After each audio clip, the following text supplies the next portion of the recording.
Madam దక్షిణాది రాష్ట్రాల్లో జరుగుతున్న రాజకీయ పరిస్థితులు మీ అభిప్రాయం ఏం చెప్తారు? దక్షిణ భారతదేశం ఉత్తర భారతదేశ జాతీయ పార్టీల రాజకీయాల కింద నలిగిపోతుంది అనేది నా పర్సనల్ ఒపీనియన్. మన స్థానికంగా ఉన్నటువంటి ప్రాంతీయ పార్టీలు ఏవైతే ఉన్నాయో అవి వాటి మనుగడను కోల్పోయే పరిస్థితుల దాకా వస్తుందనేది, ఉత్తరాది రాజకీయాలు అలా చేస్తున్నాయి అనేది నా ఒపీనియన్ పర్సనల్. రెండోది, దక్షిణ భారతదేశానికి దేశ రెండో రాజధాని కావాలని కూడా నేను అడుగుతున్నానండి ఈ సందర్భంగా. ఇది ఎప్పటి నుంచి, నేను ఒక 10 years నుంచి మాట్లాడుతున్నాను. అది ఇప్పుడు కొంచెం అందరి నోళ్ళల్లో నుంచి బయటకు వస్తూ ఉంది నెమ్మదిగా. ఈవెన్ మన రేవంత్ రెడ్డి గారు కూడా అసెంబ్లీ సమావేశాల్లో దక్షిణ భారతదేశం మనం చాలా పన్నులు కేంద్రానికి కడుతున్నాం, మనకు అంతే తిరిగి రావట్లేదు అనేది కూడా వచ్చింది, రిటర్న్స్ ఉండలేదు అనేది కూడా వచ్చింది. కాబట్టి వీటన్నింటిని బేరీజ్ వేసుకోవాలండి. మన సొమ్ము మనమే తినాలనేది నేను మాట్లాడుతున్నాను. అందుకని ఇక్కడ నుంచి 24 గంటలు ప్రయాణం చేసి ఢిల్లీ వెళ్ళే కంటే దేశ రెండో రాజధానిగా హైదరాబాద్నో అమరావతినో లేకపోతే బెంగళూరునో దేన్నో ఒక దాన్ని దేశ రెండో రాజధాని, దక్షిణ భారతదేశంలో దేశ రెండో రాజధాని కావాలనేది ఒక స్లోగన్ బయటకు వెళ్ళాలనేది నాకు కావాలండి. కాబట్టి southern states self respect, southern states security, వీటన్నిటి మీద కూడా అన్ని రాజకీయ పార్టీలు కన్నేసించి దాని మీద పనిచేయాలనేది నేను అడుగుతూ ఉన్నాను. అందుకని ఏంటంటే ఈ సందర్భంగా నేను ఉదయనిధి స్టాలిన్ అండి, నేను ఐఎమ్ రియలీ అప్రిషియేటింగ్. ఆయన అన్నారు కదా ఏదో, మీరు అందించండి ఆయనే మాట్లాడారు, స్టేట్మెంట్ కూడా ఇచ్చారు. మేము we don't want to use Hindi. Number 1, జాతీయ పార్టీలని చెప్పుకునే పార్టీల కింద మేము నిలగడానికి సిద్ధంగా లేము, మా సంస్కృతులు సాంప్రదాయాలు పోగొట్టుకోవడానికి మేము సిద్ధంగా లేము అని చాలా ఓపెన్గానే చెప్పాడు. మా భాష వేరు, మా సంస్కృతి వేరు, మా భాష వేరు, మా రంగు వేరు, మా దేవుళ్ళు వేరు అని. సో చాలా చక్కగా స్పష్టంగా ఏమవుతుందండి ఇప్పుడు ఓపెన్గా చెప్పారు. పెరియార్ రామస్వామి నాయకర్ గారు పుట్టిన, ఆయన తెలుగు ఆయన కానీ అప్పుడు తమిళనాడు తెలుగునాడు రెండు ఉమ్మడిగానే ఉన్నాయి కదా.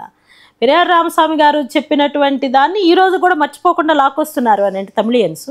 వాళ్ళకి తమిళ్ సాంప్రదాయాలు నేటివిటీ మీద ఎంత చక్కటి అవగాహన ఉంది, అసలు పోగొట్టుకోకుండా ఉండే ఎంత సెంటిమెంట్ ఉందనేది కూడా పరిగణలో తీసుకోవాలి. ఫర్ ఎగ్జాంపుల్, నేను సెన్సార్ బోర్డు మెంబర్గా చేసినప్పుడు అండి తమిళ్ డబ్బింగ్ సినిమాలు వచ్చాయి. మన సినిమాలకి తమిళ సినిమాలకి ఎంత వేరియేషన్ ఉండేదంటే అండి, తమిళ సినిమాల్లో ఎక్కడ కూడా ఇప్పుడు మనకి ఎలా ఉంటుందంటే, ఒక పల్లెటూరు నేపథ్యంలో సినిమా తీయాలి అని అనుకున్నా కూడా డాబాలే చూపిస్తారు. కానీ పల్లెటూరులో సినిమా తీయాలి అని అంటే అక్కడ పాకాలే చూపిస్తారు. అంత నేటివిటీని కోల్పోకుండా, లాంగ్వేజ్ని కోల్పోకుండా, వేషధారణ కోల్పోకుండా, ఎక్కువ మేకప్లు వేసుకోకుండా, సింపుల్గా నార్త్ హీరోయిన్ల మీద ఎక్కువ ఆధారపడకుండా, ఇప్పుడు వాళ్ళకు కూడా వచ్చింది. బట్ స్టిల్ వాళ్ళ లోకల్ హీరోయిన్స్ ఎవరైతే ముందుకు వస్తారో వాళ్ళకి ప్రాధాన్యత ఇచ్చిన తర్వాతే తెల్ల రంగుతో వచ్చే నార్త్ హీరోయిన్లు తీసుకోవాలనేది వాళ్ళు చాలా స్పెసిఫిక్గా ఉంటారండి. నేను చూశాను స్వయంగా. కానీ మన తెలుగు వాళ్ళు మాత్రం తెలుగు హీరోయిన్లందరినీ ప్రక్కన పెట్టేసి, తెలుగు హీరోలను కూడా ప్రక్కన పెట్టేసి, తెలుగు విలన్లను పక్కన పెట్టేసేసి మొత్తం అంతా కూడా నార్త్ నుంచి దించుకుంటే మన ఆర్టిస్టులు ఏమైపోవాలండి? మన కళలు ఏమైపోవాలి? మన భాష ఏమైపోవాలి? మన సాంప్రదాయాలు ఏమైపోవాలి? Cinema is very big media కదా. ఈ మీడియా ద్వారా జనాలకి ఎంతో ప్రభావితమైనటువంటి స్ట్రాంగ్ మీడియా కదండి సినిమా. వాటి ద్వారా ఎంతో చైతన్యవంతం తీసుకురావాల్సి వచ్చినప్పుడు వీటిని కూడా కొల్లగొడితే ఎలా అండి? అందుకని ఉత్తర భారతదేశం యొక్క ఉక్కుపాదం సినిమా ఫీల్డ్ మీద కూడా పడిందంటే కొన్ని వేల కోట్ల రూపాయల ఆదాయాన్ని మనం కోల్పోతున్నాము, మన కళాకారుని కోల్పోతున్నాము అనేది కూడా మనం గ్రహించాలని నేను అంటున్నాను. మేడం, గతంలో మీరు సెన్సార్ బోర్డు మెంబర్గా చేశారు. సినిమా ఇండస్ట్రీతో కూడా మీకు చాలా సంబంధాలు ఉన్నాయి. అవునండి, అవినాభావ సంబంధాలు ఉన్నాయి. అవునండి. రాష్ట్ర విభజన అయిన తర్వాత ఇప్పటికీ సినీ ఇండస్ట్రీ అంతా తెలంగాణకే పరిమితమైంది. ఆంధ్రప్రదేశ్ రాష్ట్ర విభజించి కూడా దాదాపు 15 సంవత్సరాలు అవుతుంది. టీడీపీ పార్టీకి చాలా దగ్గరగా ఉంటారు సినిమాకి సంబంధించినటువంటి ముఖ్య నాయకులు, ముఖ్య వ్యక్తులు కూడా. అవునండి. ఎందుకు ఆంధ్రప్రదేశ్కి సినిమా ఇండస్ట్రీ రావట్లేదు? ఎందుకు ఆంధ్రప్రదేశ్లో సినిమా షూటింగ్లు జరగట్లేదు, సినిమా ఫంక్షన్లు జరగట్లేదు? దీనిపై ఎందుకు కూటమి ప్రభుత్వం ఎందుకు చర్యలు తీసుకోవట్లేదు? సినిమా ఇండస్ట్రీలో చూసుకుంటే టాప్ 10లో టాప్ 1లో ఉన్నారు, పవన్ కళ్యాణ్ గారు ఉన్నారు. మిగతా ఇండస్ట్రీ అంతా కూడా చంద్రబాబు గారు అంటే చాలా దగ్గరగా ఉంటారు ఎవ్రీ మినిట్. అవును. ఎందుకు ఆ పరిచయాలని ఆ ఇదిని ఆంధ్రప్రదేశ్ మీకు తీసుకురాలేకపోతున్నారు? ఇప్పుడు ఒక చేదు అనుభవం ఉందండి. మన హీరోలు రావటానికి కూడా భయపడే చేదు అనుభవం జగన్ గారు చూపించారు.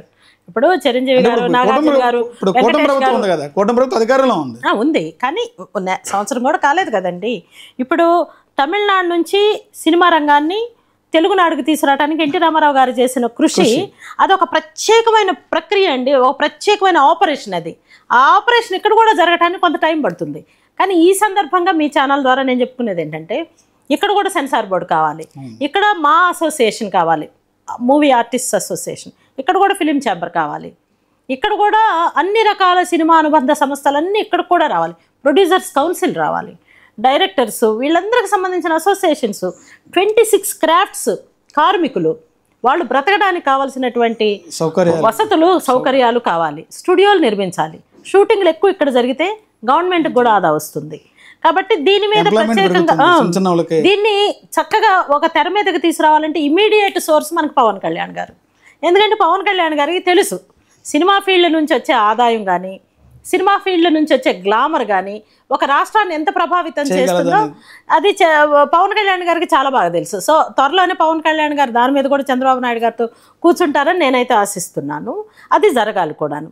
తెలుగు హీరోయిన్లు ఈరోజు తెర మీద లేరు అని చెప్పడానికి నేను చాలా చాలా బాధపడతా ఉన్నాను. ఇతర రాష్ట్రాలకు సంబంధించిన హీరోయిన్లే దిగుమతి చేసుకుంటున్నారు. అవునండి, వాళ్ళు అసలు అబ్సెనిటీ అంటే అశ్లీలత విషయానికి వచ్చేటప్పటికి మేము అసలు దేనికైనా రెడీ అని వస్తున్నారు. కాబట్టి అది ఎక్కువ ఇమీడియట్గా ఇన్స్టాంట్గా వచ్చే మీకు తెలియదే ఉందా అబ్బో అని కొత్తగా చూపిస్తున్నారు, చూసేయాలని చెప్పి జనం పరిగెత్తుకొని పోవటం అనేది తాత్కాలికమేనండి.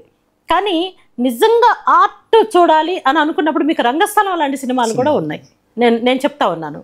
తర్వాత ఉప్పెన లాంటి సినిమా, ఈ మధ్యకాలంలో సుహాసన్ ఒక హీరో వచ్చాడు, అంబాజీపేట బ్యాండ్ మేళం, ఇంకా కలర్ ఫోటో, విజయవాడ అబ్బాయి. నేను ఆ అబ్బాయిని ఎందుకు ఎత్తానంటే చక్క గుంటూరు కృష్ణా జిల్లాలు కళాత్మకమైనటువంటి కళాకారులకి ఇది గడ్డలాగా ఉన్న ప్రాంతం. ఇప్పుడు జమునా గారు, సావిత్రి గారు, గుమ్మడి గారు, శ్రీరంగారావు గారు, వీళ్ళందరూ ఇక్కడ వాళ్ళే కదండి, గొప్ప గొప్ప నటులంతా.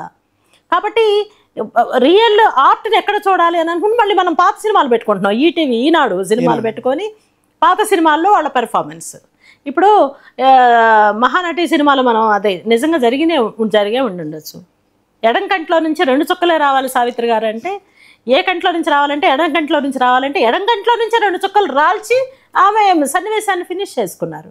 కట్ చెప్పి అందరూ ఆశ్చర్యచకితులను చేశారు సావిత్రి గారు.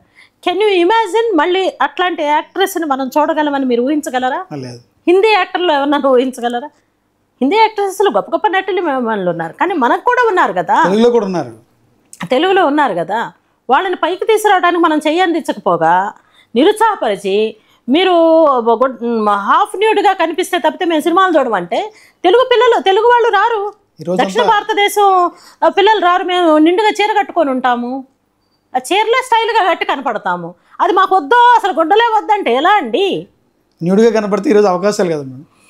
ఇలియానాని చూసిన కళ్ళతో మన అమ్మాయిలను చూడటానికి ఇష్టపట్టాలా. కానీ ఎప్పటికైనా సరే సార్, పండుగ వచ్చిందంటే ఖచ్చితంగా ఎంత హై ప్రొఫైల్ పీపుల్ అయినా, ఎంత వెస్ట్రన్ కల్చర్లో బ్రతికొచ్చిన వాళ్ళైనా సరే, మన సంక్రాంతి పండుగ వచ్చిందంటే చక్కగా నిండుగా బట్టలు వేసుకుంటారు, నగలు పెట్టుకుంటారు, పూలు పెట్టుకుంటారు, ఇంటి ముందు ముగ్గులు వేసుకుంటారు. అవేంటంటే మన మూలాలు అవి.